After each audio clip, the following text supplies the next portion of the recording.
तव्यत प्रत्यय में जब धातु में से जोड़ते हैं तो उसमें लास्ट में तव्यम जुड़ा हुआ मिलता है। ये पहचान हमें याद करके रखनी है। जैसे मैंने यहाँ पर कृदंत शब्द लिखे हुए, ये कुछ उदाहरण है और ये उदाहरण है भवितव्यम, कर्तव्यम, गंतव्यम, ज्ञातव्यम, दातव्यम। यहाँ पर हम अलग करते हैं धातु प्रत्यय को। तो भवितव्यम में भू धातु है जिसमें साथ में लिखा है भव। इसका सही नाम धातु का भू है।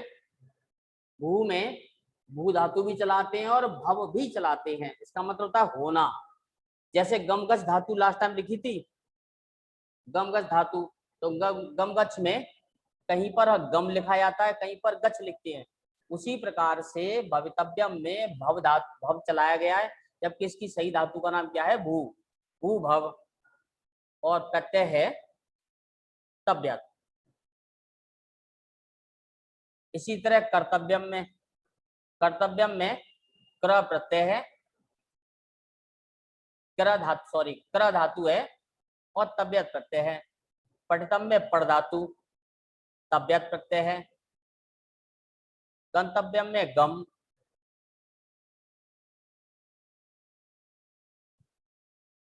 ज्ञातव्यम में ज्ञा और दातव्यम में दा। ये रहे। ये तव्यत प्रत्यय में बताए ये उदाहरण है। उनमें धातु इस तरह से जुड़ी हुई है तव्यत प्रत्यय में और जुड़कर ये नए शब्द बनते हैं।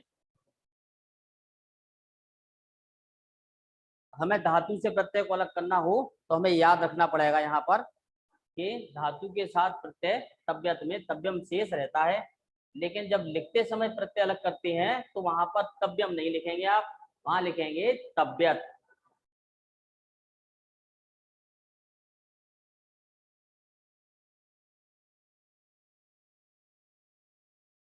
और जो लिखवा रहा हूं इसे आप नोट अवश्य कर लें।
इसी प्रकार अनियर,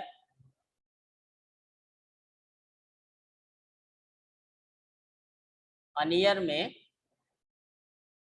नियम शेष रहता है।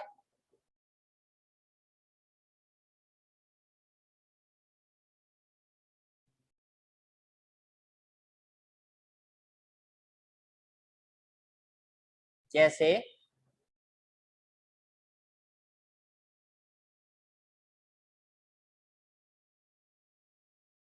करणीयम, दर्शनीयम, पठनीयम, कथनीयम,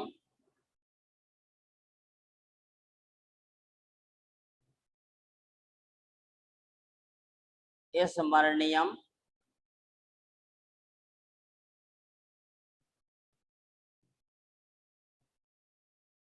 ये है कृदंत शब्द। इनसे हम धातु और प्रत्यय अलग करते हैं। तो इसमें क्र धातु है, प्रत्यय है अनियर, यहाँ पर दृश धातु है, प्रत्यय है अनियर, पठनियम में पठ धातु है अनियर, कथ नियम में कथ धातु है, कथ मतलब कहना, अनियर। इसी प्रकार से स्मरणीयम में स्मृ धातु है, अनियर प्रत्यय है।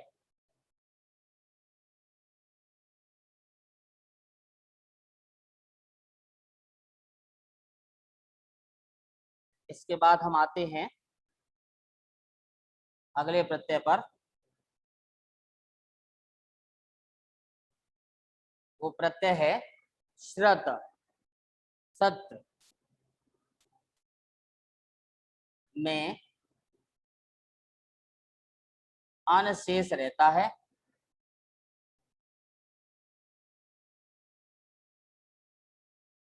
यहाँ पर जो जो वाक्यों में लिख रहा हूं जहां जहां पर प्रत्यय के बाद में ये शेष रहता है, ये शेष रहने का अर्थ ये है कि ये जो है ना हमें जुड़ा हुआ मिलेगा, जिससे हम पहचानेंगे कि यहाँ पर प्रत्यय कौन सा है। जैसे गच्छन, पठन,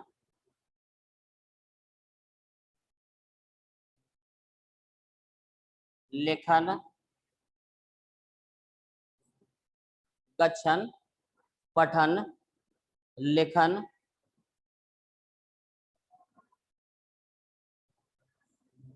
पश्यन,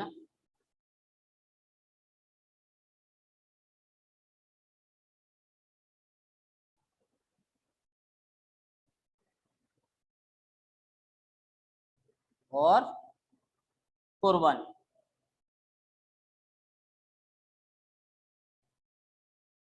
तो गच्छन में गम धातु प्रत्यय है सत्र,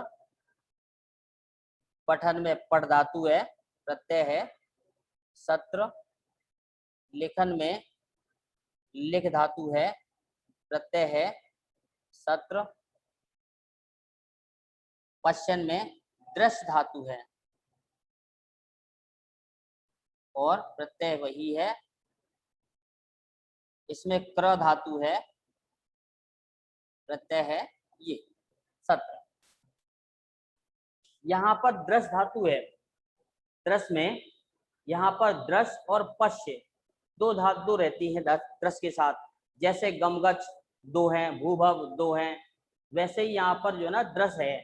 कहीं कहीं पर दृश्य धातु में दृश्य लिखते हैं, कहीं कहीं पर पश्य लिखते हैं, दृश्यति पश्यति इस प्रकार से लिखा जाता है धातु के साथ प्रत्यय जोड़कर। तो यहाँ पर पश्य है।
ये हम आपको उदाहरण सहित ये बता रहे हैं कि ये जो शेष रहता है ये हमें रट कर रखना है कि हमें इससे पहचान होती है, इससे हम पहचान करते हैं कि यहाँ पर ये शब्द जुड़ा हुआ है, इसका अर्थ ये है कि इसमें यहाँ पर यह प्रत्यय है। जैसे पठन लिखा हुआ है, पठन में पठ प्लस सत्र है, यानी कि यहाँ पर अन बताया था, अन शेष रहता है, इससे हम बता सकते हैं कि यहाँ पर प्रत्यय कौन सा है, सत्र प्रत्यय है। उसी तरह तबियत करवाया था, तबियत में बताया था तब्यम, अनियर में नियम। तो ये हमें लास्ट के शब्द याद रखने हैं पहचान के लिए कि ये शब्द जो ना शेष रहते हैं तो उसमें ये प्रत्यय है। जैसे अब आते हैं अगले प्रत्यय पर, और अगला प्रत्यय है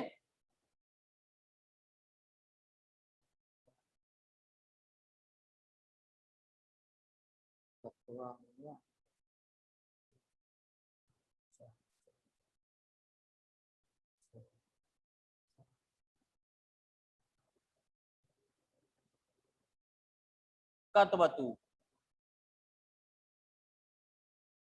कतवतु में वान शेष रहता है।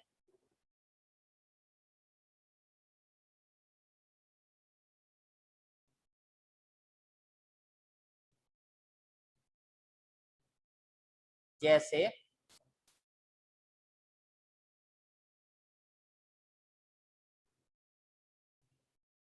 कतवान, कृतवान, कतवान, कृतवान,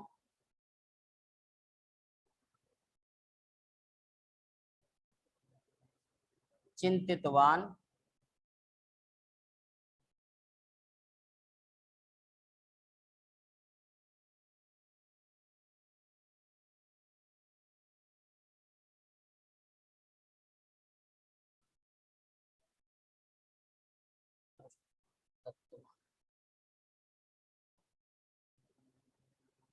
तत्वान,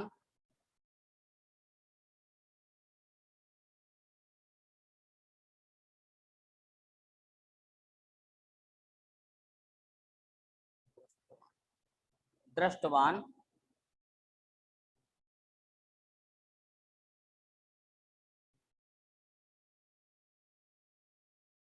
यहाँ पर गम धातु है, प्रत्यय लिखेंगे कतवतु। तो वान से पता चला कि यहाँ पर इनमें वान लिखा हुआ है पीछे, इससे हम ये पाते हैं कि यहाँ पर प्रत्यय कतवतु है।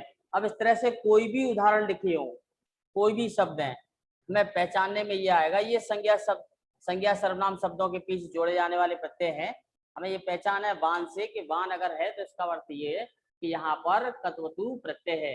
अभी हमें केवल प्रत्यय अलग करना, प्रत्यय जोड़ना, ये जानना है केवल। तो यहाँ पर क्र धातु है और यह कतवतु प्रत्यय है।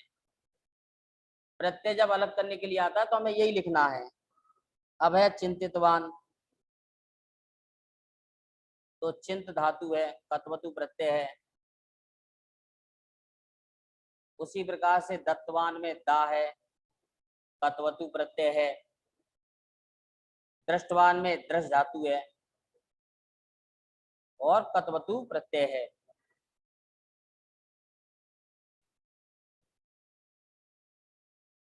इसी प्रकार हम आते हैं कत पर। ये भी एक प्रत्यय है, कत प्रत्यय। कत प्रत्यय में त शेष रहता है।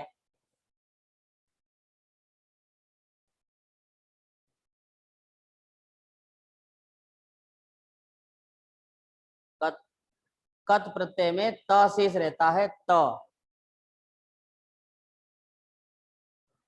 जैसे गतः, क्रतः, गतः क्रतः, गच्छतः, लिखतः, ज्ञातः,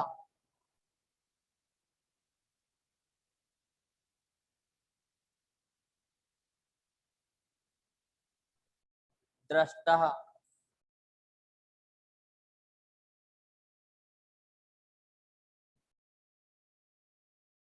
ये रहे। यहाँ पर गम धातु है, प्रत्यय लिखेंगे कत। क्र धातु है, प्रत्यय है कत। गच्छत में गम धातु, प्रत्यय कत। लिखत में लिख धातु, कत प्रत्यय है। ज्ञा धातु है, कत प्रत्यय है। दृष्ट में दृश धातु है, प्रत्यय कत प्रत्यय है। यह है प्रत्यय कत।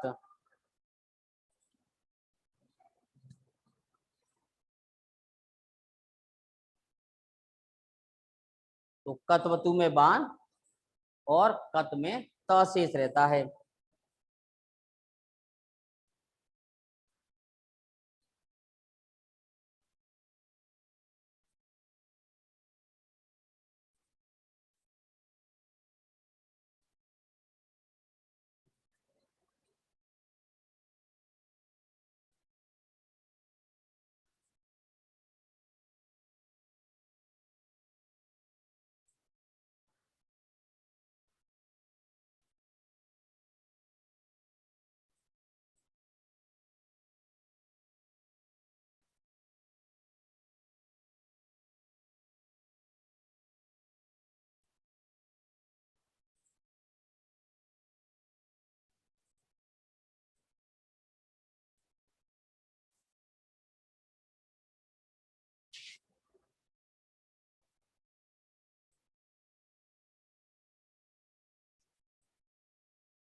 इसके अलावा और भी अभी प्रत्यय हैं। कृत प्रत्यय में हमें यहाँ पर केवल इतने ही पढ़ने हैं, इतने ही प्रत्यय हम पढ़ेंगे और इतने प्रत्यय पढ़कर आपको याद रखना है इनको।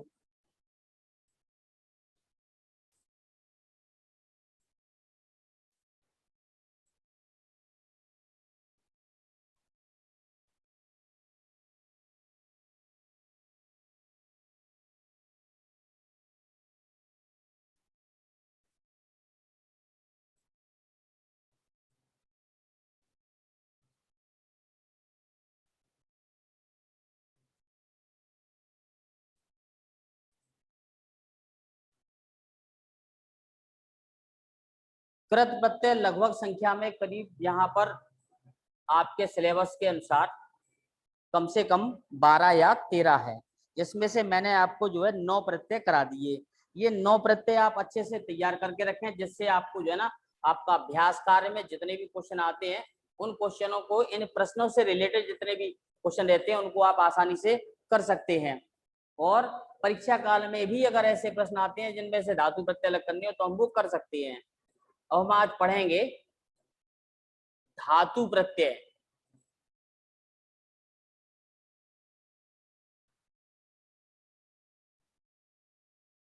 धातु प्रत्यय, धातु प्रत्यय वे प्रत्यय होते हैं, ये वे प्रत्यय हैं जिन प्रत्यय को जोड़ने पर,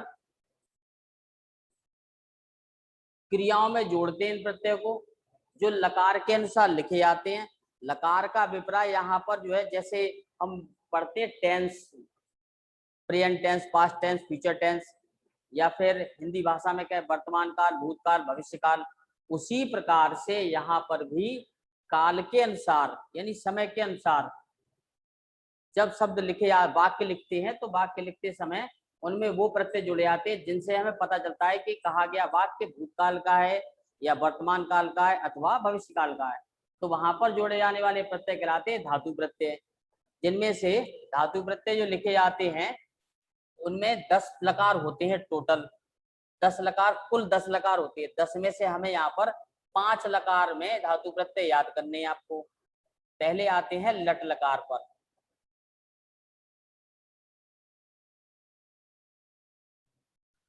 लट लकार मतलब वर्तमान काल। लट लकार मीन वर्तमान काल। अब लट लकार में जैसे अंग्रेजी भाषा में 4 भाग होते हैं टेंस के, उसी प्रकार से यहाँ पर भी प्रत्येक लकार में 3 पद होते हैं, परस्मय पद, आत्मनेय पद और उभय पद। पहले हम परस्मय पद और आत्मनेय पद को पढ़ेंगे। तो सबसे पहले आते हैं परस्मय पद पर।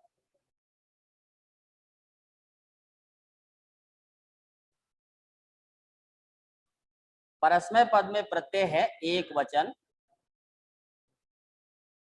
हमें पता है संस्कृत में 3 वचन होते हैं, आप सभी को पहले से पता है, एक वचन, द्विवचन और बहुवचन। बाकी व्याकरण में हिंदी और अंग्रेजी में केवल 2 ही वचन होते हैं, यहाँ पर 3 वचन होते हैं। वहां पर एक वचन, बहुवचन, तो यहाँ 3 वचन है।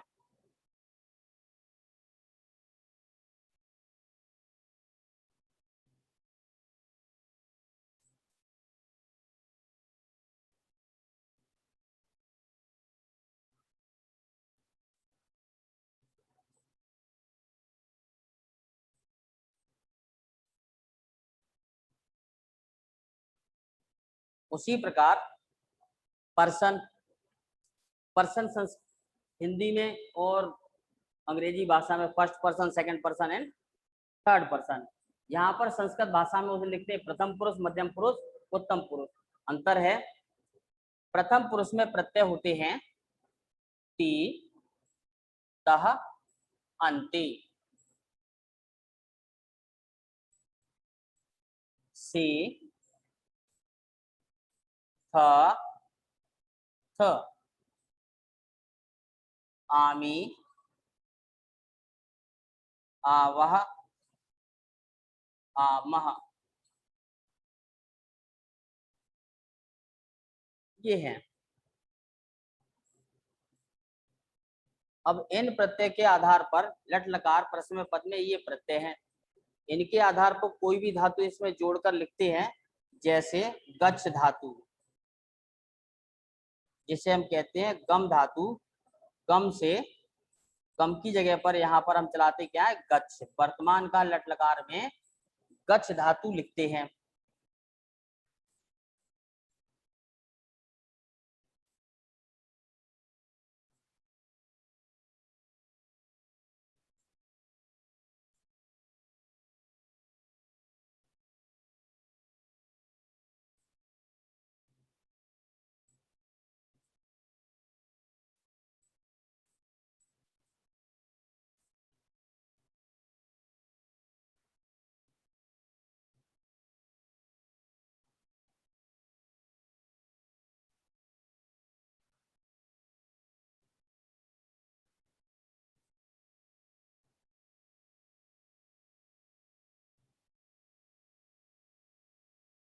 अब गच्छ धातु, ऊपर लिखे गए प्रत्ययों को अगर हम याद कर लेते हैं, जैसे ऊपर लिखे गए प्रत्ययों को अगर हम याद करेंगे तो फिर उसमें धातुएं जोड़कर आसानी से लिखी जा सकती हैं और उनके अर्थ भी हम आसानी से कर सकते हैं।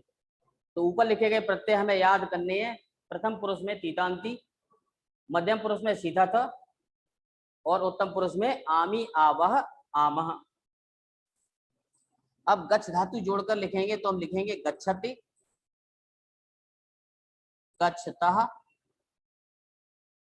गच्छन्ति।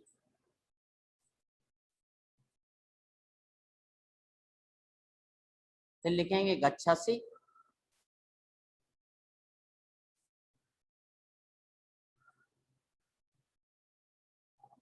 गच्छथा, गच्छत, गच्छामि, गच्छावह, गच्छामः। इस प्रकार से ऐसे लिखते हैं। इसी प्रकार कोई भी धातु है, कोई भी धातु लट लकार प्रश्न पद में लिखी जा सकती है। जैसे मैं लिखा यहाँ पर गच्छति, तीतांति के अनुसार गच्छति, गच्छता, गच्छन्ति। अगर हमें यहाँ पट धातु लिखनी हो, गच्छ का अर्थ होता है जाना, तो अगर पट धातु लिखनी हो तो क्या लिखेंगे? पठति, पठता, पठन्ति, पठसि, पठत, पठत, पठामि, पठावा, पठामा। कोई भी धातु हम यहाँ पर लिखेंगे तो इसी तरह लिखेंगे, इसी तरह प्रत्यय जोड़ेंगे। गच्छ का अर्थ होता है जाना।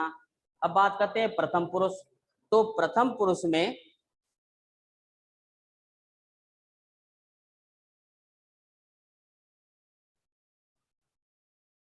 वह, वे दो और वे सब तथा नाम।